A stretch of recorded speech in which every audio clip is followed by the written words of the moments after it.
Lorsque les caméras de sécurité ont montré un homme dormant dans sa voiture devant le siège social de Meridian Tech pendant 3 nuits consécutives, la PDG Sarah Chen n'a pas hésité à appeler la police. Elle avait bâti son entreprise à partir de rien et ne tolérerait pas que quelqu'un traîne près de son empire valant des milliards de dollars. Mais lorsque les agents lui ont remis l'enveloppe en papier craft que l'homme tenait fermement, contenant un CV qui allait bouleverser tout ce qu'elle pensait savoir sur la réussite, le sacrifice et les secondes chances, Sarah a compris que certaines histoires ne peuvent être jugées depuis un bureau vitré situé au 30e étage. La pluie tambourinait contre les baies vitrées du 32e étage. Chaque goutte reflétait la lueur ambrée des lumières du soir de Seattle avant de disparaître dans l'oubli. Sarah Chen se tenait debout, dos à son bureau en acajou, les bras croisés, regardant l'écran de sécurité avec la même intensité qu'elle réservait au rapport trimestriel sur les résultats financiers. Troisième nuit, dit Marcus, son chef de la sécurité, derrière elle. Sa voix avait le poids de quelqu'un qui en avait trop vu et trop peu dit. Même voiture, même endroit. Le reflet de Sarah la regardait depuis la pluie. Des pommettes saillantes, des cheveux noirs tirés en un chignon précis. Le genre de sang-froid contrôlé qui avait fait de Meridian Tech une entreprise démarrée dans un garage, un empire valant des milliards de dollars. À 38 ans, elle avait appris à lire les gens comme des marges bénéficiaires, rapidement, avec précision et sans sentiment. La plaque d'immatriculation était enregistrée au nom de David Martinez. Casier vierge, aucun mandat d'arrêt. Sur l'écran, la silhouette dans la Honda Civic cabossée bougea légèrement. Même à travers les images granuleuses, Sarah pouvait distinguer la silhouette de l'homme, aux épaules larges, penché sur quelque chose posé sur ses genoux, un livre ou des papiers. « Ce n'est pas un sans-abri », dit-elle, plus à elle-même qu'à Marcus. « Regarde sa posture, la façon dont il se tient. » « Madame, appelez la police. » Marcus hésita. Au cours des 5 années qu'il avait passées au service de Sarah Chen, il avait appris à reconnaître les différentes nuances de sa détermination. Ce n'était pas le calcul froid qu'elle utilisait pour licencier les cadres peu performants. C'était autre chose, quelque chose qui le mettait mal à l'aise. « Madame, ce n'est pas vraiment le cas. Il traîne sur une propriété privée. » La voix de Sarah transperça le bourdonnement ambiant du bureau comme une lame. Je n'ai pas bâti cette entreprise en ignorant les problèmes qui se posent devant ma porte. L'appel dura 12 minutes. Sarah regarda depuis sa fenêtre 2 voitures de patrouille entrer dans le parking. Leurs gyrophares rouges et bleus dessinaient des motifs abstraits sur les murs en béton. Elle ne pouvait pas entendre la conversation, mais elle pouvait voir le langage corporel. Les mains de l'homme étaient levées, calmes et non menaçantes. Les policiers avaient une attitude détendue, réalisant que la situation n'était pas celle à laquelle ils s'attendaient.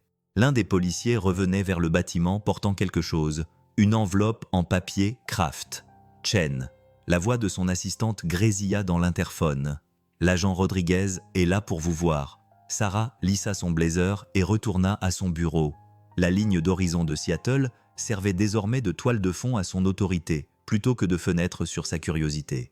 L'agent Rodriguez était plus jeune qu'elle ne l'avait imaginé, avec des yeux bienveillants qui suggéraient qu'il avait rejoint les forces de l'ordre pour aider les gens plutôt que pour les contrôler. Il tenait l'enveloppe en papier craft comme si elle contenait quelque chose de fragile. « Mademoiselle Chen, je tenais à vous remercier d'avoir signalé cet incident. » Il posa l'enveloppe sur son bureau avec précaution, mais je pense qu'il y a certains éléments que vous devriez connaître. Sarah ne toucha pas l'enveloppe. « Il est parti ? » ?»« Oui, madame. Mais il m'a demandé de vous remettre ceci. Il espérait vous le remettre en main propre, mais Rodriguez fit un geste vague en direction des 32 étages qui séparaient le bureau de Sarah du parking. Eh bien, il comprend pourquoi cela n'était pas possible. Qu'est-ce que c'est ? Un CV, madame. Une candidature pour votre poste d'ingénieur logiciel. L'expression de Sarah ne changea pas, mais quelque chose bougea dans son regard. Il avait dormi dans sa voiture pendant 3 nuits pour remettre un CV. Sa fille est à l'hôpital, dit Rodriguez doucement, au Seattle Children's depuis 1 semaine.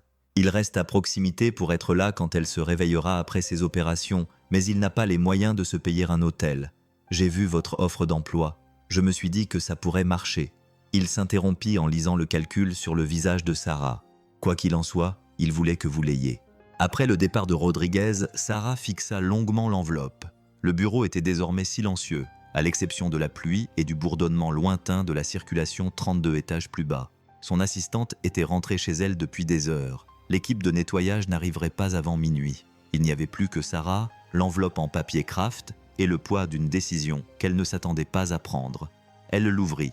Le CV était tête imprimé sur du papier ordinaire, légèrement froissé après avoir été transporté en voiture pendant 3 jours. David Martinez, 34 ans, ingénieur en informatique. La mise en page était soignée, professionnelle, le genre d'attention aux détails qui témoignait de la compétence, mais c'est la lettre de motivation qui la fit sursauter. Chère Madame Chen, je sais que ce n'est pas la manière conventionnelle de postuler à un poste chez Meridian Tech. Si j'avais pu prendre rendez-vous, je l'aurais fait. Si j'avais pu soumettre ma candidature via votre portail en ligne depuis un bureau confortable, je l'aurais fait aussi. Mais ma fille de 8 ans, Emma, est dans la chambre 412 de l'hôpital pour enfants de Seattle, où elle se remet de sa 2e opération cardiaque en 6 mois. Les médecins disent qu'elle va s'en sortir, mais elle me demande tous les jours si j'ai trouvé un emploi, car elle sait que nous avons perdu notre maison le mois dernier et elle s'inquiète de savoir où nous allons vivre quand elle sortira. Je dors dans ma voiture dans votre parking, parce que c'est l'endroit sûr le plus proche de l'hôpital, et parce que je voulais en savoir le plus possible sur Meridian Tech avant de postuler. J'ai observé vos employés aller et venir pendant 3 jours. J'ai lu tous les communiqués de presse, tous les articles, tous les billets de blog sur la culture de votre entreprise. Vous avez construit quelque chose d'extraordinaire à partir de rien. Je le sais, car j'ai moi aussi essayé de construire quelque chose, même si mon projet était plus modeste, beaucoup plus modeste. Avant qu'Emma ne tombe malade, je travaillais en tant que développeur indépendant et créais des logiciels personnalisés pour les petites entreprises. Ce n'était pas grand-chose, mais cela suffisait. Nous avions une petite maison à Tacoma, rien d'extraordinaire, mais Emma avait sa propre chambre dans le jardin où elle pouvait pratiquer le violon. C'était avant les factures médicales. Je ne vous écris pas pour demander de l'aide. Je vous écris parce que je pense pouvoir apporter quelque chose de précieux à Meridian Tech. Je code depuis l'âge de 12 ans. J'ai créé des applications qui servent à des milliers d'utilisateurs. J'ai résolu des problèmes que d'autres développeurs jugeaient insolubles. Mais plus que cela, je comprends ce que signifie construire quelque chose à partir de rien. Je comprends ce que signifie se battre pour quelque chose qui compte plus que soi-même. Emma va s'en sortir. Les médecins en sont convaincus. Mais elle a besoin de savoir que son père est le genre d'homme qui n'abandonne jamais. Elle a besoin de savoir que lorsque la vie vous met à terre, il faut trouver le moyen de se relever. J'ai joint mon portfolio et mes références. Je sais que ma situation est inhabituelle. Je sais qu'il y a probablement des dizaines de candidats qualifiés qui ont postulé par les voies officielles, qui ont une adresse stable et qui ne dorment pas dans des parkings. Mais je sais aussi que la femme qui a créé Meridian Tech, à partir d'une start-up dans un garage, comprend que parfois, les meilleures personnes viennent des endroits les plus inattendus. Merci de votre attention. Cordialement, David Martinez Sarah a lu la lettre 2 fois, puis elle l'a relue. La pluie avait cessé pendant qu'elle lisait, et le silence dans son bureau semblait différent à présent, plus lourd, plus complet. Elle retourna à la fenêtre et regarda le parking. La Honda Civic avait disparu, mais elle pouvait encore voir l'emplacement où elle était garée. Elle pouvait encore imaginer l'homme à l'intérieur, penché sur son ordinateur portable ou son CV, ou peut-être simplement en train de regarder le bâtiment où, espérait-il, son avenir allait se décider. Son téléphone vibra. Un SMS de son assistante. Rappel. Entretien demain à 8h avec un diplômé de Stanford pour un poste de développeur senior. Sarah fixa le message pendant un long moment, puis le supprima. Elle décrocha le téléphone de son bureau et composa le numéro des ressources humaines. Janet, c'est Sarah. Je sais qu'il est tard, mais j'ai besoin que tu fasses quelque chose pour moi dès demain matin. Elle marqua une pause, regardant le CV étalé sur son bureau. J'ai besoin que tu appelles David Martinez pour organiser un entretien demain, si possible. Est-ce que cela concerne le poste de développeur senior ? Sarah hésita. Le poste de développeur senior était rémunéré 180 000 $ par an, plus des actions. Il exigeait 7 ans d'expérience et un portfolio d'applications de niveau entreprise. Sur le papier, David Martinez était qualifié, plus que qualifié, mais il ne s'agissait pas ici de qualification. Oui, dit-elle finalement. Cela concerne le poste de développeur senior. Après avoir raccroché, Sarah rassembla le CV et la lettre de motivation et les glissa dans l'enveloppe en papier Kraft. Mais au lieu de la classer, elle l'emporta avec elle jusqu'à l'ascenseur. Le parking était vide, à l'exception de sa Tesla et de la berline du gardien de nuit. Sarah se dirigea vers l'emplacement où la Honda Civic avait été garée et resta là un moment, essayant d'imaginer ce que cela ferait de considérer cet endroit comme son domicile pendant 3 nuits. Le béton était froid sous ses talons de créateur. Les néons bourdonnaient au-dessus de sa tête, plongeant tout dans une lumière blanche et crue. Elle pensa à Emma Martinez, dans la chambre 412 de l'hôpital pour enfants de Seattle, qui demandait chaque jour à son père s'il avait trouvé un emploi. Elle se souvint d'elle-même à l'âge de 8 ans, regardant son propre père cumuler 3 emplois pour faire vivre sa famille après qu'ils eurent tout perdu lors de la récession de 91. Elle se souvint de l'appartement aux murs fins et au compte bancaire encore plus fin. Elle se souvenait des mains calleuses de son père et de la façon dont il s'endormait à la table de la cuisine, la tête posée sur son ordinateur portable. Il essayait toujours de construire un avenir meilleur pour sa fille. Elle avait oublié ce père. Quelque part entre l'introduction en bourse, les couvertures de Forbes et le bureau d'angle avec vue sur Elliott Bay, elle avait oublié l'homme qui lui avait appris que le succès ne dépendait pas de ses origines, mais de sa capacité à ne pas abandonner quand tout s'écroulait. Sarah Chen se tenait dans son parking vide, tenant le CV d'un inconnu. Et pour la première fois depuis des années, elle se souvenait de ce que l'on ressentait lorsqu'on avait faim. Pas de nourriture, mais d'espoir. David Martinez était assis à la cafétéria de l'hôpital à 6h47, buvant sa 3e tasse de café et regardant le soleil lever et peindre les fenêtres en doré.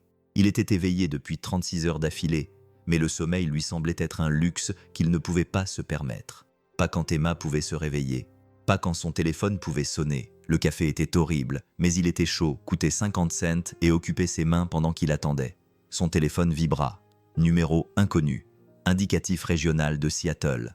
Bonjour, monsieur Martinez. Je suis Janet Walsh, du service des ressources humaines de Meridian Tech. Je vous appelle au sujet de votre candidature au poste d'ingénieur logiciel senior.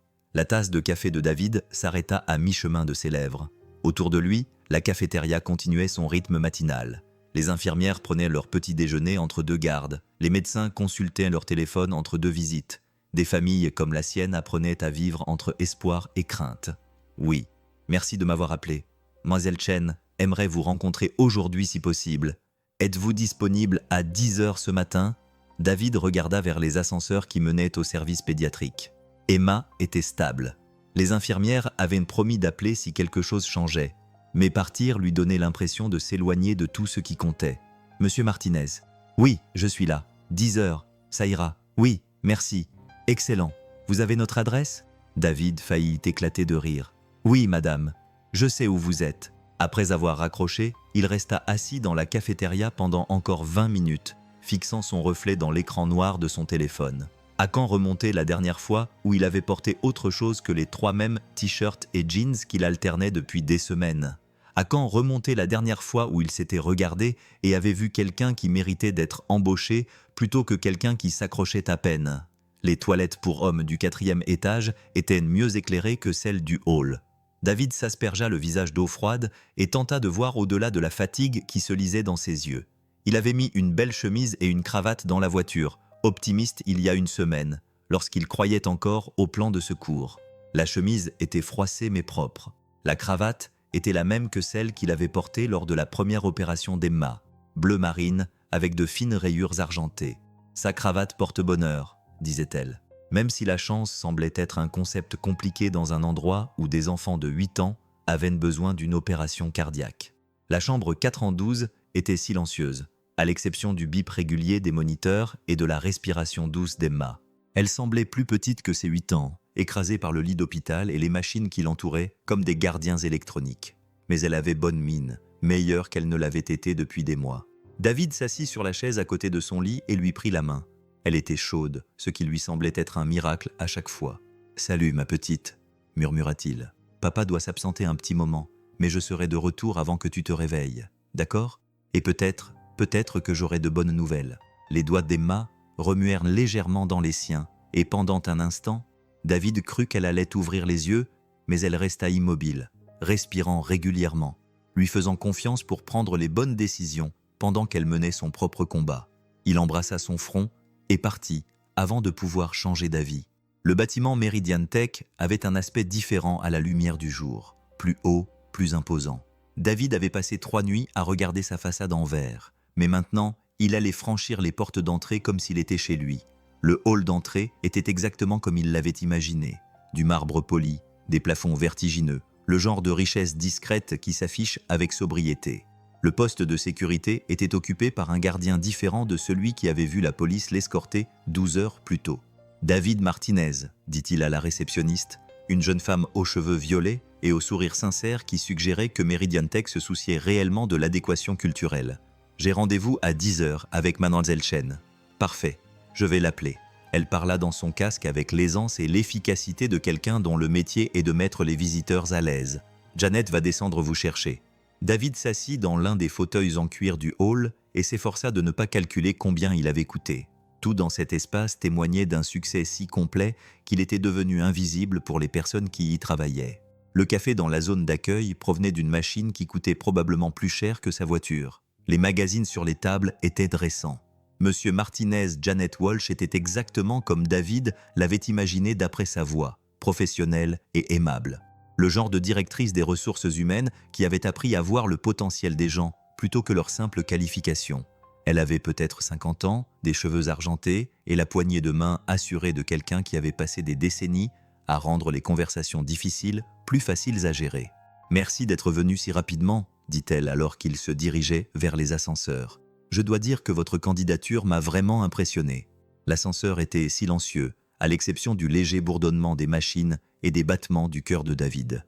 Il regardait les étages défiler, 15, 20, 25, et essayait de se souvenir de la dernière fois où il s'était trouvé aussi haut au-dessus du sol. La dernière fois où il avait eu une raison de l'être. « Le bureau de Mademoiselle Chen est au 32e étage, » dit Janet, comme si elle lisait dans ses pensées. Elle aime dire qu'elle travaille dans les nuages pour avoir une vue d'ensemble.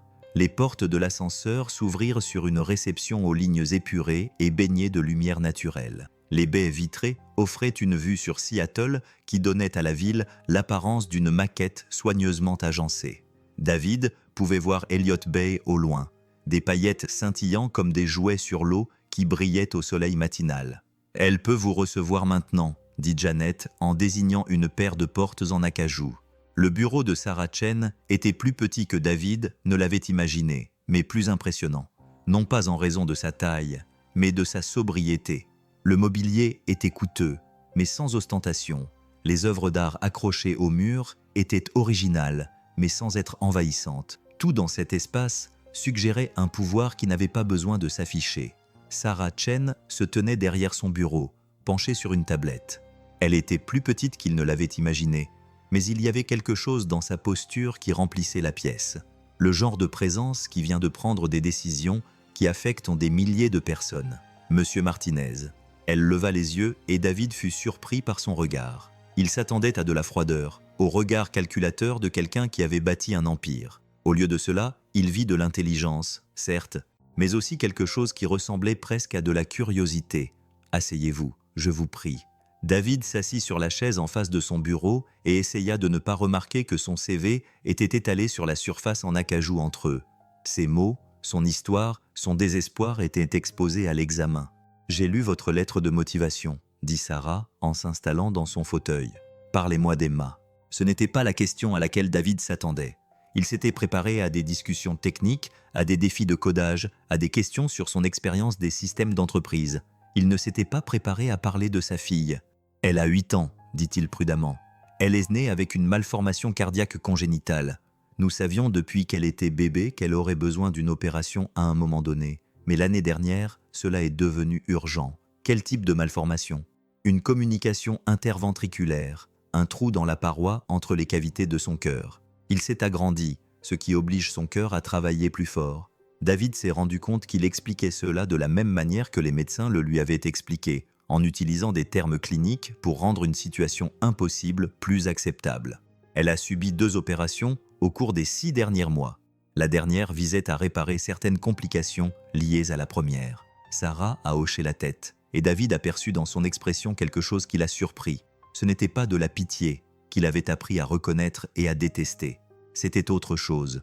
De la compréhension peut-être. Et vous dormez dans votre voiture ? Oui, madame. Depuis 3 nuits ? Oui. Pourquoi n'avez-vous pas simplement postulé en ligne comme tout le monde ? David avait répété sa réponse, mais assis en face de Sarah Chen, la voyant l'observer avec la même intensité qu'elle devait probablement mettre dans les réunions du conseil d'administration et les transactions d'acquisition, les mots qu'il avait répétés lui semblaient inadéquats. « Parce que j'avais besoin de ce travail », dit-il finalement. « Pas envie, besoin. Et j'ai appris que lorsque vous avez besoin de quelque chose, vous ne vous fiez pas aux algorithmes et aux systèmes automatisés. Vous vous présentez, vous vous rendez impossible à ignorer, même si cela signifie se faire arrêter. Je n'ai pas été arrêté. Mais vous auriez pu l'être. David croisa son regard. Oui, j'aurais pu l'être. Sarah se cala dans son fauteuil, et pendant un instant, le bureau fut silencieux, à l'exception du bourdonnement lointain de la ville en contrebas. David pouvait voir qu'elle réfléchissait, pesant quelque chose qu'il ne pouvait pas tout à fait identifier. « Raconte-moi ton expérience avec React », dit-elle soudainement.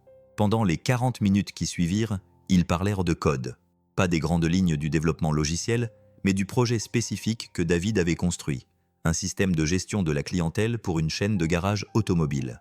La solution élégante qu'il avait trouvée pour un problème de visualisation des données qui avait déconcerté une équipe de consultants. L'application mobile qu'il avait développée pour une association de food trucks qui avait augmenté leur chiffre d'affaires collectif de 30%. David se surprit à se détendre malgré les circonstances. C'était un terrain familier, le langage de la logique et de la résolution de problèmes qui le soutenait depuis l'âge de 12 ans, lorsqu'il avait découvert que les ordinateurs avaient un sens que les gens n'avaient parfois pas. « Montre-moi », dit Sarah en faisant glisser son ordinateur portable sur le bureau. David regarda l'écran. Un défi de codage qui aurait pris 20 ou 30 minutes à la plupart des développeurs. Il l'a résolu en 7 minutes. Ses doigts se déplaçaient sur le clavier avec l'assurance fluide de quelqu'un qui pensait en algorithme. Sarah l'observait travailler, et David s'est rendu compte qu'elle n'évaluait pas seulement ses compétences techniques. Elle étudiait son processus, sa façon d'aborder les problèmes, la concentration tranquille qui le rendait doué dans ce travail, même lorsque tout le reste de sa vie s'écroulait. « Impressionnant », dit-elle lorsqu'il eut terminé. « Janet m'a dit que vous étiez intéressé par notre poste de développeur senior. »« Oui, madame. Le salaire est de 180 000 $ par an, plus des actions, une assurance maladie complète et 4 semaines de congés payés. » Sarah fit une pause, observant la réaction de David. « C'est une responsabilité importante. Vous dirigeriez une équipe de 12 développeurs travaillant sur notre plateforme principale. » David essaya de garder une expression neutre, mais 180 000 $ aurait tout aussi bien pu être 1 million. C'était plus d'argent qu'il n'avait jamais imaginé gagner. Plus qu'il n'en fallait pour payer les frais médicaux d'Emma, leur trouver une vraie maison et peut-être même commencer à épargner pour ses études universitaires. « Je comprends, » dit-il. « Vraiment ? Parce que je dois être clair sur un point, monsieur Martinez. Je ne vous offre pas ce poste parce que j'ai pitié de vous. Je ne vous l'offre pas parce que vous avez dormi dans mon parking ou parce que votre fille est malade. Je vous l'offre parce qu'en 40 minutes, vous avez démontré que vous êtes exactement le type de développeur dont Meridian Tech a besoin. » Sarah se leva et se dirigea vers la fenêtre, regardant la ville qui s'étendait sous leurs yeux. « Mais je veux aussi que vous compreniez que ce poste exigera tout ce que vous avez.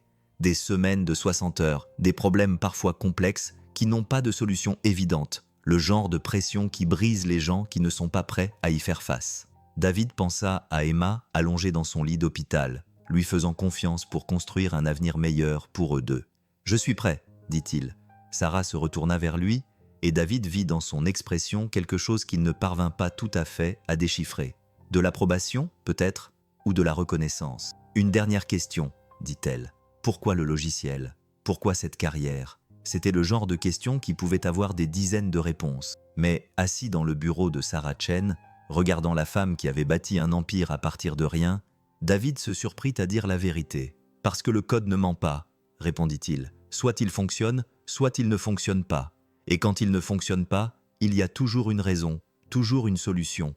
Tout le reste dans la vie, » dit-il en faisant un geste vague, pensant aux factures d'hôpital, aux compagnies d'assurance et à la cruauté arbitraire des enfants de 8 ans qui ont besoin d'une opération cardiaque. Tout le reste est chaotique, mais le code a un sens. Sarah sourit alors, le premier sourire sincère que David lui avait vu. « Bienvenue chez Meridian Tech, monsieur Martinez. » 6 semaines plus tard, David Martinez se tenait à la porte de son nouvel appartement, tenant la main d'Emma alors qu'elle franchissait le seuil pour la première fois. La lumière de l'après-midi pénétrait par les fenêtres qui s'ouvraient réellement, illuminant les parquets et les murs qui leur appartiendraient pendant l'année à venir. Peut-être plus longtemps si tout continuait à bien se passer. « C'est tellement grand, papa », murmura Emma, sa voix encore empreinte de l'étourdissement qui persistait après des semaines d'intubation. Mais elle marchait, elle respirait sans assistance, elle était chez elle. « Pas trop grand », dit David en lui serrant la main, « juste assez grand. » L'appartement n'était pas très grand pour Seattle. Des chambres standards dans une maison victorienne rénovée du quartier de Fremont, avec une vue sur le canal, si l'on se mettait sur la pointe des pieds et que l'on regardait par la fenêtre de la cuisine. Mais il y avait une chambre pour Emma, un salon où elle pouvait jouer du violon et une table de cuisine où David pouvait étaler son travail sans encombrer toutes les surfaces disponibles. C'était comme un palais. Emma déambulait dans l'espace avec la prudence de quelqu'un qui réapprend à vivre dans le monde. Les médecins l'avaient autorisée à reprendre ses activités normales. Mais la normalité restait un compromis entre ce que son cœur pouvait supporter et ce que son esprit de fillette de 8 ans exigeait. « Je peux revoir ma chambre ?» demanda-t-elle. Il l'avait déjà vue 2 fois, mais David comprit. Après des mois passés dans des chambres d'hôpital et à dormir dans des voitures, et après avoir vécu une incertitude qui avait fait vieillir les enfants avant l'heure, revendiquer un espace semblait être un acte de foi. La chambre d'Emma était orientée à l'est, ce qui signifiait qu'elle bénéficiait de la lumière du matin et d'une vue sur le jardin des voisins. David avait dépensé son premier salaire pour acheter des meubles. Pas grand-chose, mais suffisamment. Un lit avec un cadre en bois blanc, une commode avec des tiroirs qui fermaient correctement. Un petit bureau où elle pouvait faire ses devoirs, dessiner et écrire les histoires qu'il avait soutenues pendant les longues nuits à l'hôpital. « Je veux mettre mon violon ici », dit Emma en montrant un coin près de la fenêtre pour que la musique puisse sortir. David acquiesça, la gorge serrée. Le violon avait été victime de leur effondrement financier, vendu avec la plupart de leurs biens pour payer la première opération d'Emma. Mais peut-être que maintenant, son téléphone vibra. Un SMS de Sarah Chen. « Réunion d'équipe, demain à 9 h. Votre contribution au projet Morrison serait précieuse. » Ces 6 semaines chez Meridian Tech avaient été une révélation à bien des égards, ce à quoi David ne s'attendait pas. Le travail était stimulant, exigeant, exactement comme Sarah l'avait promis. Mais il était aussi collaboratif, d'une manière que sa carrière de freelance n'avait jamais connue. Il faisait partie de quelque chose de plus grand que lui, créant des logiciels qui servaient des millions d'utilisateurs, résolvant des problèmes importants. Et Sarah Chen continuait de le surprendre. Elle n'était pas la cadre froide qu'il avait imaginée depuis le 32e étage. Elle était exigeante, certes, et d'une précision qui pouvait intimider. Mais elle s'investissait aussi dans la réussite de ses employés avec une intensité qui semblait personnelle. Elle connaissait les noms des enfants de ses développeurs. Elle se souvenait des anniversaires. Elle avait réussi à faire en sorte que l'assurance maladie de David entre en vigueur immédiatement, sans fanfare ni explication, en supprimant la période d'attente habituelle de 90 jours. Papa. Emma se tenait près de la fenêtre, regardant le jardin. « On peut planter des fleurs ? Je ne pense pas que le propriétaire serait d'accord. Pas en pleine terre, dans des pots, comme la dame d'à côté. » Emma désigna le jardin voisin où une femme d'environ 70 ans s'occupait d'un jardin en pot très élaboré. Elle a des roses, des tomates, des herbes aromatiques et tout le reste. David regarda sa fille. Il la regarda vraiment. Elle avait bonne mine, meilleure qu'elle ne l'avait eue depuis des mois. La légère teinte bleutée qui hantait ses lèvres et ses ongles avait disparu, remplacée par le teint rose d'une enfant en bonne santé. Mais plus que cela, elle faisait à nouveau des projets, pensait à l'avenir, voulait cultiver des plantes. « Oui, dit-il, on peut planter des fleurs. » Le lendemain matin, David arriva chez Meridian Tech et trouva son équipe déjà réunie dans la salle de conférence B, ordinateur portable ouvert, café fumant. Le genre d'énergie concentrée qui précède la résolution de problèmes complexes. Il dirigeait le projet Morrison depuis 3 semaines, désormais une plateforme d'analyse personnalisée pour un important réseau de soins de santé, et c'était le genre de défi qui le rendait reconnaissant pour toutes les compétences qu'il avait développées pendant ses années de freelance. « David, bien, dit Sarah alors qu'il prenait place à la table de conférence. Je viens de parler à l'équipe des commentaires des clients sur la démonstration d'hier. Morrison Health Services était l'un des plus gros clients de Meridian Tech, un réseau d'hôpitaux et de cliniques desservant la région du Nord-Ouest Pacifique. Leur système de données existant était fragmenté, inefficace, le genre d'héritage technologique qui rendait les tâches simples inutilement complexes. L'équipe de David était en train de leur construire un système plus unifié, plus intuitif, conçu autour du flux de travail réel des professionnels de la santé plutôt que des préférences abstraites des services informatiques. Ils adorent le tableau de bord en temps réel, a poursuivi Sarah, mais ils veulent étendre l'intégration à leur système de prise de rendez-vous pour les patients, à la génération automatique de rapports de conformité réglementaire, voire à l'analyse prédictive pour l'allocation des ressources. David acquiesça, son esprit réfléchissant déjà aux implications techniques. C'est une extension importante. Nous devrions repenser l'architecture de la base de données. probablement mettre en œuvre une approche de microservices pour l'intégration de la planification. Combien de temps cela prendrait-il ? Demanda Sarah. Si tout se passe bien, 4 mois, peut-être 5. Ils voulaient que ce soit fait en 6 semaines. Le silence s'installa dans la pièce. David regarda autour de la table les 12 développeurs de son équipe qui avaient appris à se fier à son jugement au cours du dernier mois et demi. C'étaient des gens compétents, des programmeurs talentueux qui pouvaient faire des miracles lorsqu'ils étaient motivés. Mais les miracles avaient leurs limites. « Mademoiselle Chen, dit Jennifer, l'une des développeuses seniors. Ce délai est impossible. » David termina calmement. « Je veux dire, nous pourrions livrer quelque chose en 6 semaines, mais ce ne serait pas ce dont ils ont besoin. Ce serait une solution de compromis qui causerait plus de problèmes qu'elle n'en résoudrait. » Sarah se cala dans son fauteuil, et David reconnut l'expression sur son visage. C'était le même regard calculateur qu'elle avait eu lors de son entretien, la même évaluation de caractère qui avait en quelque sorte conduit à son embauche. « Que recommanderiez-vous » demanda-t-elle. David pensa à Morrison Health Services, aux infirmières, aux médecins et aux administrateurs qui utiliseraient ce que son équipe développerait. Il pensa aux données des patients qui circuleraient dans leur système, aux vies qui dépendaient de la disponibilité d'informations précises au bon moment. Il pensa à Emma allongée dans son lit d'hôpital, confiante dans le fait que les professionnels de santé autour d'elle prendraient les bonnes décisions avec des informations incomplètes et des outils inadéquats.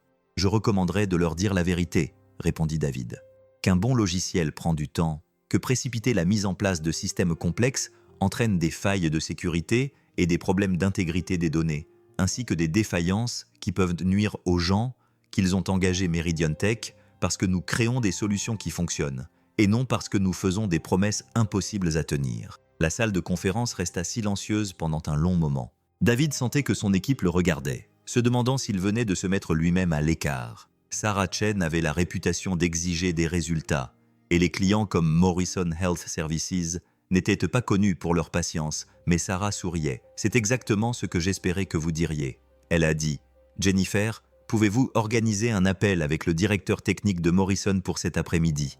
Je veux que David lui explique personnellement les exigences techniques. » La réunion s'est terminée par la répartition des tâches et des délais, et le chaos contrôlé d'une équipe se mobilisant autour d'un défi complexe. Mais alors que les développeurs quittaient la salle, Sarah a attrapé David par le bras. « Viens avec moi », lui a-t-elle dit. Ils ont pris l'ascenseur jusqu'au 32e étage et sont arrivés dans la salle d'accueil de Sarah. Mais au lieu de se rendre dans son bureau, Sarah a conduit David dans une salle de conférence qu'il n'avait jamais vue auparavant, plus petite que les autres, avec une table ronde et des murs recouverts de tableaux blancs remplis de diagrammes, d'équations et de traces visuelles de réflexions stratégiques. « C'est ici que je fais mon vrai travail », dit Sarah en s'installant sur l'une des chaises autour de la table. « Le bureau, c'est pour les apparences. Ici, c'est pour réfléchir. » David s'assit en face d'elle, se demandant pourquoi on l'avait amené ici. Par la fenêtre, il pouvait voir la ligne d'horizon de Seattle, la même vue qu'il avait admirée depuis le bureau de Sarah, mais qui semblait plus intime depuis cet espace plus petit. « Comment va Emma ?» demanda Sarah. « Elle va bien, vraiment bien. Nous avons emménagé dans notre nouvel appartement hier, et elle… » David marqua une pause, cherchant les mots justes. « Elle fait à nouveau des projets, parle de l'avenir. C'est la première fois depuis des mois qu'elle ressemble à une enfant plutôt qu'à une patiente. » Sarah acquiesça. « Et toi, comment t'adaptes-tu » C'était une question simple, mais David sentait qu'elle cachait plusieurs niveaux de sens. Comment s'adaptait-il à avoir un salaire régulier, à travailler à nouveau en équipe, à dormir dans un vrai lit plutôt que dans sa voiture ? Ça a été une adaptation, dit-il. Honnêtement, ça va bien, mais c'est différent. J'ai été freelance pendant si longtemps que le fait d'avoir à nouveau des collègues, d'avoir des gens qui dépendent de mes décisions, ça m'a demandé un certain temps pour m'y habituer. Mais tu es doué pour ça, diriger l'équipe. Je veux dire, je pense, j'espère. Sarah est restée silencieuse pendant un moment, regardant la ville. Quand elle a repris la parole, sa voix avait une gravité que David n'avait jamais entendue auparavant. « J'ai créé cette entreprise parce que je crois que la technologie peut résoudre des problèmes importants. » Elle a dit, pas seulement rendre les processus plus efficaces ou aider les gens à acheter des choses dont ils n'ont pas besoin, mais améliorer réellement la vie de manière mesurable. Les soins de santé, l'éducation, la durabilité environnementale, les grands défis qui nécessitent à la fois une sophistication technique et une empathie sincère. David écoutait, sentant que Sarah travaillait à quelque chose d'important. Mais le succès change les choses, a-t-elle poursuivi. Plus nous grandissions, plus nos clients nous demandaient de rogner sur les coûts, de livrer plus rapidement, à moindre coût et avec moins de garanties. Et je me suis retrouvé à accepter des choses que j'aurais dû refuser parce que les revenus étaient importants, que le marché était concurrentiel et que cela semblait être une bonne décision commerciale. Elle s'est retournée vers David et il a vu dans son expression quelque chose qui l'a surpris. De l'incertitude peut-être, ou du regret pour ce que vous avez dit à Morrison au sujet de la vérité. C'est ce que je faisais avant que nous entrions en bourse. Avant d'avoir des actionnaires, des réunions du conseil d'administration et des objectifs de bénéfices trimestriels, je disais à mes clients qu'un travail de qualité prend du temps, que les raccourcis ont des conséquences, que notre travail consistait à construire des choses qui durent. « Qu'est-ce qui a changé ?» demanda David. Sarah resta silencieuse pendant un long moment. « J'ai oublié pourquoi j'ai créé cette entreprise. Je me suis tellement concentré sur sa croissance que j'ai perdu de vue l'objectif initial de cette croissance. » Elle se leva et se dirigea vers l'un des tableaux blancs, étudiant un diagramme qui ressemblait à une architecture réseau. « Mais en vous observant avec votre équipe ces dernières semaines, en voyant votre approche des problèmes, cela m'a rappelé qui j'étais avant d'apprendre à faire des compromis. » David ressentit le poids du moment, le sentiment que cette conversation avait une importance qu'il ne pouvait pas encore pleinement comprendre. « L'opération cardiaque d'Emma, » dit soudain Sarah. Le logiciel médical utilisé par les médecins pour planifier l'intervention et surveiller ces signes vitaux pendant l'opération a été développé par des entreprises comme la nôtre, par des gens comme nous. Et si nous prenons des raccourcis, si nous privilégions la rapidité à la précision ou le profit à la sécurité, elle ne termina pas sa phrase. Mais David comprit que le logiciel qui avait contribué à sauver la vie de sa fille ne valait que par la qualité des personnes qui l'avaient conçu, les décisions qu'elles avaient prises, les normes qu'elles avaient respectées, le soin qu'elles avaient apporté à leur travail, tout cela avait une importance qui allait bien au-delà des référentiels de code et des interfaces utilisateurs. « Je veux que vous preniez la direction de l'ingénierie, » dit Sarah. David cligna des yeux. « Pardon, quoi ? Jennifer demande depuis 1 an à être promue à un poste de direction, mais elle n'est pas prête. Elle est trop concentrée sur la perfection technique et ne prête pas suffisamment attention aux aspects humains du leadership. Mais vous comprenez que la technologie n'a de valeur que si elle est au service des personnes. » Directeur de l'ingénierie. David essaya de comprendre ce que cela signifiait. Plus de responsabilité, certes, mais aussi plus d'influence sur le type de travail produit par Meridian Tech. Plus de pouvoir pour s'assurer qu'aucun raccourci ne soit pris, que les logiciels qu'ils développaient méritaient de la confiance que les gens leur accordaient. Le salaire serait de 240 000 $, ajouta Sarah, plus un important package d'actions, et vous rendriez compte directement à moi. David pensa à Emma qui jouait du violon dans leur nouvel appartement, au jardin qu'ils allaient planter ensemble, à l'avenir qui commençait enfin à lui sembler à nouveau possible. « Quand voudrais-tu une réponse ?» demanda-t-il. « Prends ton temps, » répondit Sarah. « Mais David, quelle que soit ta décision, je veux que tu saches que t'embaucher a été l'une des décisions les plus intelligentes que j'ai prises depuis des années. Tu m'as rappelé pourquoi je me suis lancé dans ce métier au départ. » David retourna à son bureau, l'offre de Sarah résonnant dans son esprit. Autour de lui, le bureau bourdonnait de son activité habituelle. Le cliquetis des claviers, la sonnerie des téléphones, l'intensité silencieuse des gens résolvant des problèmes complexes. Mais tout semblait différent maintenant, chargé de possibilités. Son téléphone vibra. Un SMS d'Emma. « Papa, on peut aller voir des violons ce week-end.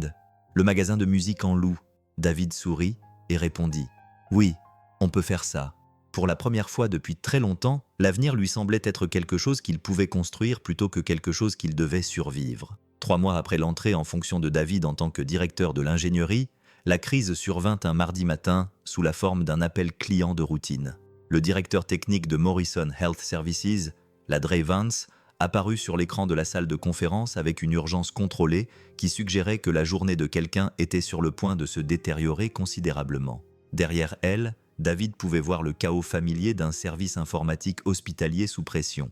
De multiples écrans, des visages inquiets, la symphonie électronique d'un système qui luttait pour fonctionner. « Nous avons un problème », dit Ladrevance sans préambule. « L'intégration avec notre ancien système de dossier patient provoque une corruption des données. Rien de catastrophique pour l'instant, mais notre audit nocturne a révélé 12 cas où les antécédents médicaux des patients s'affichaient de manière incorrecte. » David ressentit le frisson familier qui accompagnait les conséquences dans le monde réel. Les antécédents médicaux n'étaient pas des données abstraites. Il faisait la différence entre des soins appropriés et des interactions potentiellement mortelles. Entre de mauvaises mains, des données médicales corrompues pouvaient tuer des gens. Depuis combien de temps cela dure-t-il ? Demanda-t-il, tout en affichant l'architecture du système sur son ordinateur portable. Nous ne savons pas exactement. Les contrôles automatisés ne l'ont signalé qu'hier soir, mais la corruption pouvait se produire depuis des jours sans être détectée. Sarah, qui s'était jointe à la conversation depuis son bureau, se pencha en avant. Quel est votre plan immédiat ? Nous sommes revenus à la version précédente du système, mais cela signifie que nous avons perdu nos capacités d'intégration. Nous sommes essentiellement revenus à la saisie manuelle des données pour tout ce qui passe entre les systèmes. La frustration du Dr Vance était évidente, même à travers la connexion vidéo. Notre personnel est débordé, notre flux de travail est compromis et notre conseil d'administration nous pose des questions difficiles sur les raisons pour lesquelles nous avons dépensé 2 millions de dollars pour un logiciel qui aggrave la situation au lieu de l'améliorer. Une fois l'appel terminé, David se retrouva seul dans la salle de conférence avec Sarah et le poids d'un problème qui n'avait pas de solution facile. L'intégration de Morrison fonctionnait sans problème depuis 6 semaines. Le problème de corruption était subtil, le genre de cas limite qui ne pouvait se produire que dans des conditions spécifiques avec certains ensembles de données. « Quelles sont les options ?» demanda Sarah. David réfléchissait aux possibilités depuis que la Dre Vance avait mentionné pour la première fois la corruption. Nous pourrions corriger l'intégration existante, mais cela ne traiterait que les symptômes plutôt que les causes profondes. Il vaudrait mieux reconstruire le pont de données à partir de zéro, mettre en œuvre des protocoles de validation plus solides et ajouter des contrôles d'intégrité redondants. Le délai serait d'au moins 3 semaines, voire 4 si nous voulons effectuer des tests complets. Sarah resta silencieuse pendant un moment, étudiant les schémas architecturaux que David avait esquissés sur le tableau blanc. Et en attendant, Morrison fonctionne avec des solutions manuelles et accepte l'inefficacité. Ou David hésita, sachant que ses prochains mots allaient tout compliquer. Ou bien, nous recommandons qu'il passe temporairement à la solution d'un concurrent. La suggestion resta en suspens entre eux comme une mèche allumée. Morrison Health Services représentait près de 12% du chiffre d'affaires annuel de Meridian Tech. Recommander le produit d'un concurrent, même temporairement, pouvait coûter des millions à l'entreprise, mais c'était la bonne chose à faire. Ce n'est pas une décision commerciale, dit Sarah avec prudence. C'est une décision éthique, répondit David en la regardant dans les yeux. Parfois, c'est la même chose, dit Sarah en se levant et en se dirigeant vers la fenêtre pour regarder la ligne d'horizon de Seattle. La lumière de l'après-midi projetait de longues ombres dans la salle de conférence, et David se surprit à penser à Emma, qui sortirait de l'école dans 1 heure, se demandant probablement ce qu'il mangerait pour le dîner et s'il avait pensé à acheter de la colophane pour son archet de violon. Des problèmes normaux, le genre de négociation père-fille qui semblait incroyablement précieuse après des mois de préoccupations plus urgentes. « Il y a quelque chose que je ne t'ai pas dit à propos de Morrison, dit finalement Sarah. Ce n'est pas seulement un client. C'est là que ma mère a été traitée pour un cancer du pancréas il y a 2 ans. » David sentit la conversation changer de ton, devenant plus personnelle qu'une simple discussion d'affaires. Elle a passé 6 semaines dans leur service d'oncologie. J'ai vu les infirmières se débattre avec des systèmes qui ne communiquaient pas entre eux. J'ai vu les médecins perdre un temps précieux à attendre des résultats d'examen qui auraient dû être disponibles instantanément. C'est en partie pour cela que j'étais si déterminé à faire aboutir ce projet, non seulement sur le plan technique, mais aussi sur le plan significatif. Sarah se tourna vers David et il vit dans son expression quelque chose qu'il avait déjà entrevu, mais qu'il n'avait jamais vraiment compris. De la vulnérabilité, peut-être le poids d'enjeux personnels dissimulés sous des décisions professionnelles. Ma mère est décédée 3 semaines avant que nous signions le contrat avec Morrison, a-t-elle poursuivi. Je me suis dit qu'il s'agissait de mettre au point une meilleure technologie de soins de santé, mais en réalité, je pense que j'essayais de réparer quelque chose qui ne pouvait pas l'être. Je voulais m'assurer que d'autres familles n'aient pas à voir leurs proches souffrir à cause de systèmes inefficaces. David pensa à l'opération cardiaque d'Emma, à la coordination parfaite entre les équipes chirurgicales et les systèmes de surveillance qui avaient fait la différence entre le succès et la catastrophe. Il pensa aux ingénieurs logiciels qui, quelque part, avaient créé ces outils avec un soin qui avait permis de sauver des vies. « Que veux-tu faire ?» demanda-t-il. Sarah resta silencieuse pendant un long moment. Quand elle prit la parole, sa voix trahissait une détermination que David avait reconnue dès son premier jour chez Meridian Tech. « Je veux appeler la Dre Vance et lui dire que nous recommandons la plateforme d'intégration de MedSync pour une utilisation temporaire pendant que nous reconstruisons notre solution correctement.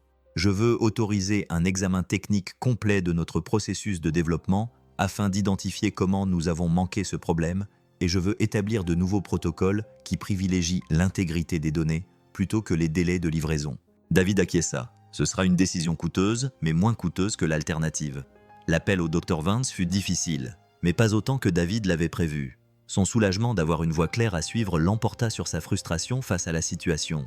Morrison Health Services mettrait immédiatement en œuvre la solution de MedSync pendant que Meridian Tech travaillerait sur une solution à long terme. L'impact financier serait important, mais la relation survivrait. Plus important encore, la sécurité des patients serait assurée. David passa le reste de l'après-midi dans son bureau à restructurer le calendrier du projet Morrison et à rédiger de nouveaux protocoles de développement. Le travail était complexe, l'obligeant à trouver un équilibre entre les exigences techniques, les contraintes en matière de ressources et les attentes des clients, mais il lui semblait juste, contrairement aux décisions purement motivées par le profit. Son téléphone sonna à 18h30, alors qu'il s'apprêtait à partir. « David, c'est le Dr Chen de l'hôpital pour enfants de Seattle. J'espère que cela ne vous dérange pas que je vous appelle directement. » David sentit son sang se glacer. Le Dr Chen était le cardiologue d'Emma, le chirurgien qui avait pratiqué ses 2 opérations cardiaques. Il n'appelait que lorsque quelque chose n'allait pas. « Emma va bien ? » ?»« Elle va très bien, » répondit rapidement le Dr Chen. « Mieux que bien, en fait. C'est pour cela que je vous appelle. Son dernier échocardiogramme montre une guérison complète de la communication interventriculaire. Aucune fuite résiduelle. Excellent fonctionnement de toutes les cavités. D'un point de vue cardiaque, elle est désormais une enfant de 8 ans tout à fait normale. » David s'effondra dans son fauteuil, envahi par un immense soulagement. Elle est complètement guérie. Elle devra passer des examens annuels pendant les prochaines années, mais il n'y a aucune raison de s'attendre à des complications futures. Elle peut participer à des activités normales, faire du sport, tout ce qui l'intéresse. Après avoir raccroché, David resta longtemps assis dans son bureau, regardant la ligne d'horizon de Seattle passer de la lumière de l'après-midi aux ombres du soir. Emma était en bonne santé. Vraiment, vraiment en bonne santé pour la première fois de sa vie. L'avenir qui semblait si fragile il y a quelques mois, à peine, était désormais solide et à leur portée. Son téléphone vibra. Un SMS d'Emma. « Papa, où es-tu » J'ai fait des pâtes et elles refroidissent. David sourit en rassemblant ses affaires. Sa fille était à la maison en train de préparer le dîner, inquiète que les pâtes refroidissent. Les problèmes les plus merveilleusement ordinaires du monde. Le trajet jusqu'à la maison le fit passer par Frémont, devant le magasin de musique où ils avaient loué le violon d'Emma, devant la jardinerie où ils avaient acheté des graines pour leur jardin en pot. Une vie normale, achetée grâce à un salaire régulier que la plupart des gens considéraient comme acquis, mais qui semblait être un miracle quotidien pour David. Emma l'attendait à la table de la cuisine lorsqu'il arriva. L'étui à violon était ouvert à côté de son assiette. Les partitions étaient étalées sur la table comme des sets de table. Elle avait répété Bach, le même morceau qu'elle travaillait avant son opération, mais avec une assurance qui venait du fait qu'elle avait désormais le souffle nécessaire pour soutenir les phrases plus longues. « Le Dr Chen a appelé », dit David en s'asseyant en face d'elle.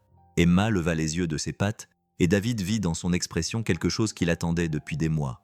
Pas de l'inquiétude, pas l'espoir prudent de quelqu'un qui gère ses attentes, juste de la curiosité. Qu'a-t-il dit ? Il a dit « Vous êtes complètement guéri, votre cœur est parfait. » Emma resta silencieuse un instant, assimilant l'information avec le sérieux qu'elle accordait à tout ce qui était important. Puis elle sourit, non pas le sourire courageux qu'elle avait affiché pendant des mois d'incertitude, mais la joie sans réserve d'un enfant qui pouvait enfin cesser d'être prudent. « Cela signifie-t-il que je peux jouer au football ?» demanda-t-elle. « Si tu veux, et nager au centre communautaire, oui. Et manger de la glace sans que tu comptes mon apport en sodium. » David rit avec modération. Emma se leva et le serra dans ses bras avec l'intensité féroce de quelqu'un qui avait appris à ne pas prendre l'affection physique pour acquise. David la serra contre lui, sentant le rythme régulier de son cœur parfaitement fonctionnel contre sa poitrine. « Papa » dit-elle après un moment. « Oui, merci de ne pas avoir abandonné. » David eut la gorge serrée. « Merci à toi aussi de ne pas avoir abandonné. » Plus tard dans la soirée, après qu'Emma se soit couchée, David se retrouva devant son ordinateur portable, non pas pour travailler sur un code, mais pour écrire. Un email à Sarah expliquant l'appel téléphonique du Dr Chen, la remerciant pour l'opportunité qui avait rendu tout cela possible. Mais les mots lui semblaient insuffisants, trop petits pour contenir l'ampleur de ce qui s'était passé. Au lieu de cela, il ferma son ordinateur portable et se dirigea vers la chambre d'Emma. Elle dormait, respirant calmement, son violon posé sur la table de chevet à côté de son lit. À travers sa fenêtre, il pouvait voir leur jardin en pot sur l'escalier de secours, les tomates, les herbes aromatiques et les fleurs qu'Emma avait insisté pour planter, même si elles n'avaient aucune utilité pratique. La beauté pour la beauté, le luxe de penser au-delà de la simple survie. David regarda sa fille dormir et réfléchit au choix qui les avait menés là, la nuit où il avait décidé de se garer devant Meridian Tech au lieu d'abandonner. La décision de Sarah de voir au-delà de sa situation pour reconnaître son potentiel. Le matin où il avait choisi l'honnêteté plutôt que la commodité dans la salle de conférence de Sarah. De petites décisions qui s'étaient accumulées pour transformer leur vie. Emma remua légèrement et David réalisa qu'elle était réveillée. « Papa, désolé mon grand, je ne voulais pas te réveiller. Ce n'est pas grave. » Elle s'assit dans son lit et regarda leur jardin. « Papa, tu crois que maman serait fière de nous ?» David eut le souffle coupé. Emma parlait rarement de sa mère, décédée dans un accident de voiture quand Emma avait 3 ans. Trop jeune pour en garder des souvenirs précis, mais assez grande pour porter son absence comme une ombre. « Je pense qu'elle serait impressionnée par ta force et ton courage, » répondit David. « Je pense qu'elle serait fière de nous deux. » Emma acquiesça et se blottit dans ses oreillers. « Je pense qu'elle aimerait notre appartement, mon jeu de violon et la façon dont tu prépares les pancakes le dimanche matin. Je pense que tu as raison, papa. Oui, je t'aime. Je t'aime aussi, Emma. Tellement. » David resta dans l'embrasure de la porte jusqu'à ce que sa respiration redevienne régulière, veillant sur la chose la plus importante de son monde. Demain, il retournerait chez Meridian Tech, continuerait à développer des logiciels importants, aiderait Sarah à créer quelque chose qui mérite la confiance que les gens accordent à leur technologie. Mais ce soir-là, il était simplement un père dont la fille était en bonne santé, en sécurité, et rêvait d'un avenir plein de possibilités qu'ils avaient failli perdre.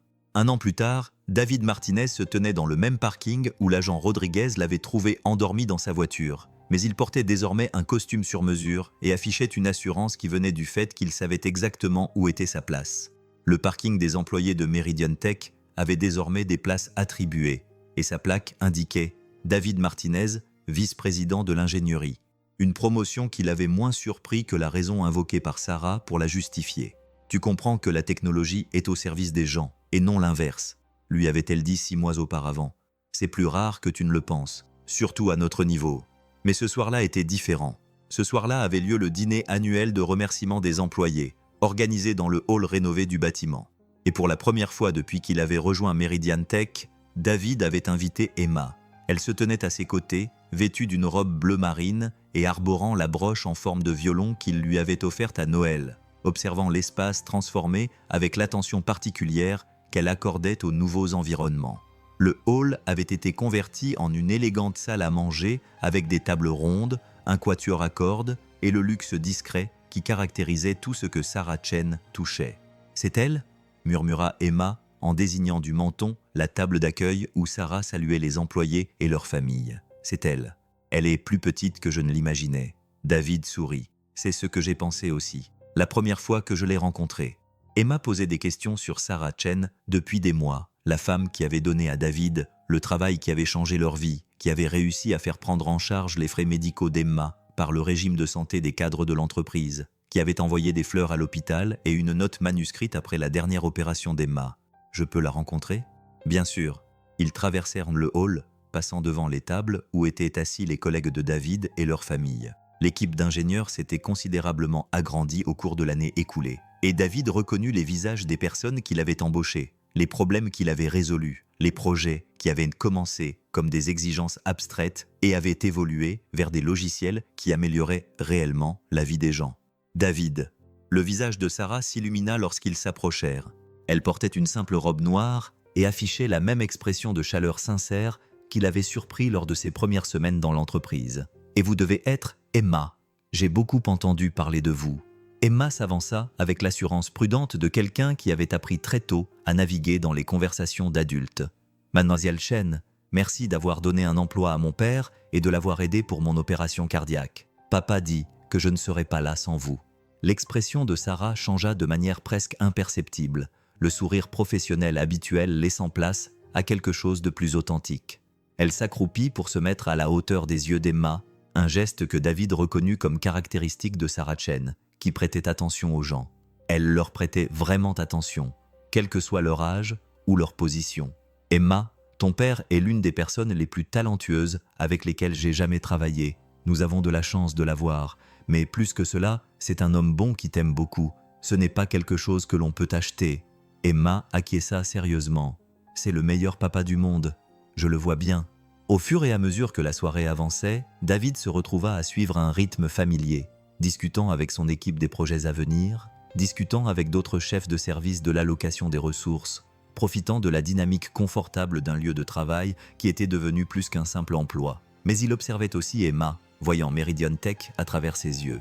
Elle était fascinée par les présentations techniques qui tapissaient les murs du hall, les démonstrations interactives du logiciel que son équipe avait développé, les tableaux de bord en temps réel montrant l'impact de leur travail dans différents secteurs. Quand elle découvrit que l'une de leurs applications de santé était utilisée par l'hôpital pour enfants de Seattle, elle passa 20 minutes à poser des questions détaillées sur le fonctionnement du code. « Elle a ta curiosité », dit Sarah, apparaissant à côté de David alors qu'il regardait Emma interroger l'un des développeurs seniors sur l'architecture de la base de données et la confiance de sa mère. David a répondu « Elle n'a jamais eu peur de poser une question ». Sarah est restée silencieuse pendant un moment, observant Emma gesticuler avec enthousiasme tandis qu'elle expliquait quelque chose au développeur sur les techniques de doigté au violon, qu'il écoutait avec une attention patiente qui suggérait qu'il apprenait réellement quelque chose. « David, je peux te poser une question ?» « Bien sûr. Penses-tu parfois à cette nuit où l'agent Rodriguez t'a trouvé dans le parking ?» David réfléchit à la question.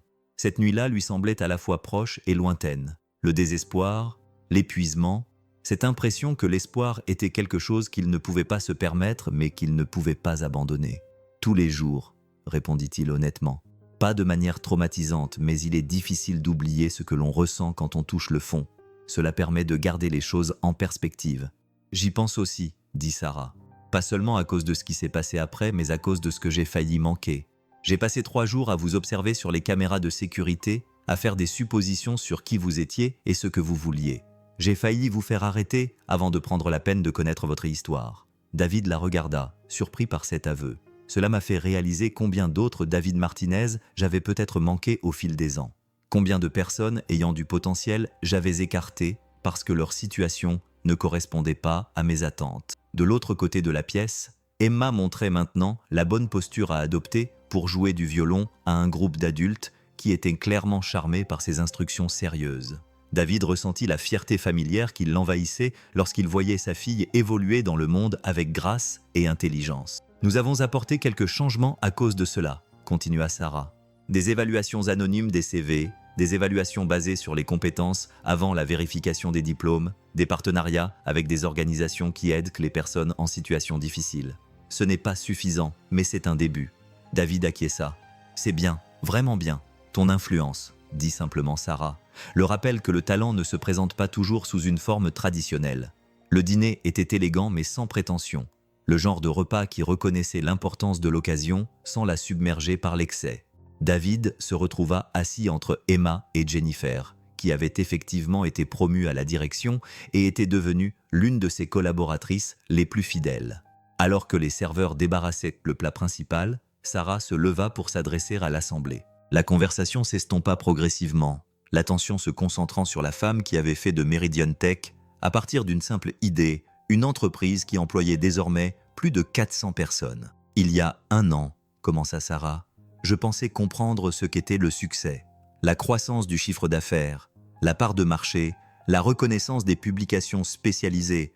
Tous ces indicateurs sont certes importants, mais j'ai appris qu'ils ne sont pas les seuls qui comptent. » Elle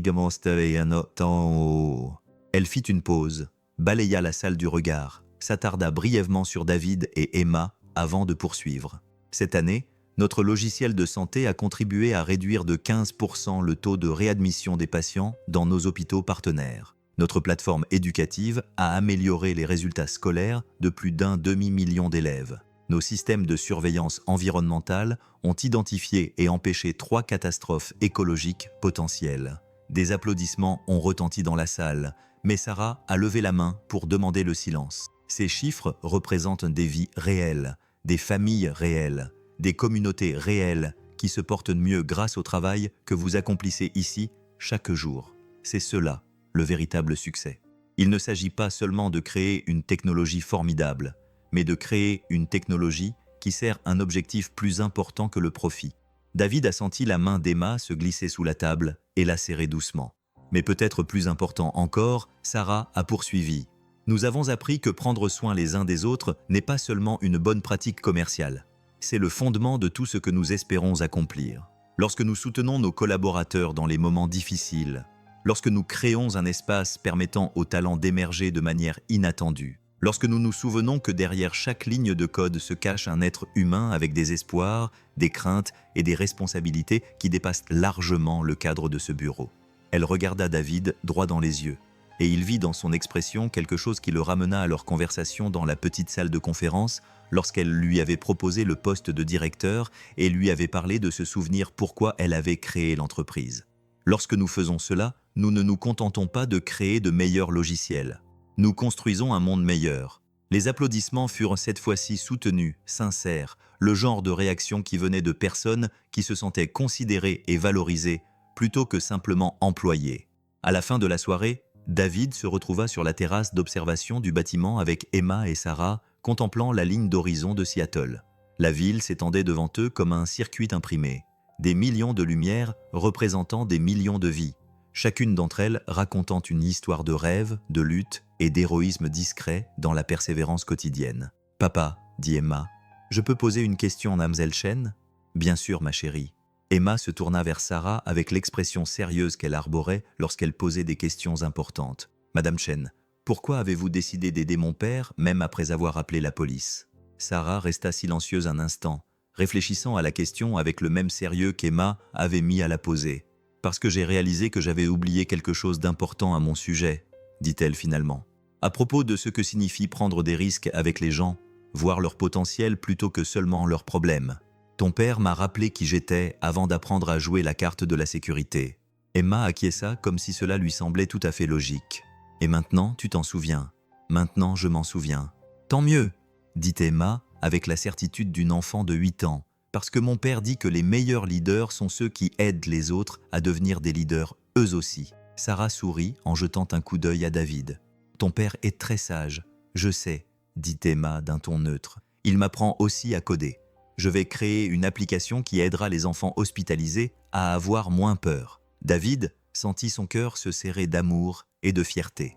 Emma parlait de ce projet depuis des semaines. Un jeu simple qui aiderait les patients pédiatriques à comprendre leurs procédures médicales grâce à des récits interactifs. C'était ambitieux pour une enfant de 8 ans, mais Emma abordait les défis avec la même détermination méthodique qui l'avait aidée à traverser son opération cardiaque. « Cela semble être exactement le genre de projet que Meridian Tech devrait soutenir, » dit Sarah. « Nous pourrions peut-être mettre en place un programme de stage pour les jeunes développeurs prometteurs. » Les yeux d'Emma s'écarquillèrent. « Vraiment ? Vraiment ? Tu devras d'abord terminer le CE2. » Alors qu'il s'apprêtait à partir, Sarah prit David à part pour lui parler en privé. « Je veux que tu saches que te voir à l'œuvre cette année a été l'une des expériences les plus enrichissantes de ma carrière, » dit-elle. « Non seulement parce que tu as été un employé exceptionnel, mais aussi parce que tu nous as rappelé à tous ce qu'est vraiment ce travail. » David repensa au chemin qui les avait menés jusqu'ici, les nuits passées dans sa voiture, l'enveloppe qu'il avait serrée comme une bouée de sauvetage, l'entretien qui avait tout changé. « Je ne t'ai jamais vraiment remercié, dit-il, d'avoir donné sa chance à quelqu'un dont le profil ne correspondait pas aux critères habituels. »« Vous me remerciez tous les jours, » répondit Sarah, « par votre travail, par la façon dont vous dirigez votre équipe, par l'exemple que vous donnez à tous, et en élevant une fille qui va changer le monde. » Alors que David et Emma se dirigeaient vers leur fidèle Honda Accord qui avait remplacé la vieille Civic, Emma était silencieuse, digérant les événements de la soirée avec sa réflexion caractéristique. « Papa, » dit-elle alors qu'ils sortaient du parking. « Oui, je suis fière de toi. » David eut la gorge serrée. « Je suis fière de toi aussi, ma fille. Et papa, oui, je suis content que nous n'ayons jamais abandonné. » David se pencha vers elle et lui serra la main, pensant au chemin parcouru depuis cette nuit désespérée où abandonner semblait être la seule option raisonnable. Il pensa aux personnes qui avaient choisi de voir le potentiel plutôt que les problèmes, l'espoir plutôt que les circonstances, à l'avenir qui s'étendait désormais devant eux, plein de possibilités, qu'ils étaient enfin libres de poursuivre. « Moi aussi, Emma », dit-il alors qu'ils rentraient chez eux dans la nuit de Seattle, passant devant l'appartement qui leur appartenait vraiment, vers la vie qu'ils avaient construite ensemble à partir des morceaux de rêve qui avaient refusé de se briser. « Moi aussi. » Dans le rétroviseur, le bâtiment Meridian Tech s'élevait dans l'obscurité, ses lumières se reflétant sur les nuages bas et projetant une lueur chaleureuse sur la ville. Un symbole de la vérité selon laquelle parfois, lorsque l'on est assez courageux pour demander de l'aide et assez sage pour l'offrir, des gens ordinaires peuvent accomplir des choses extraordinaires.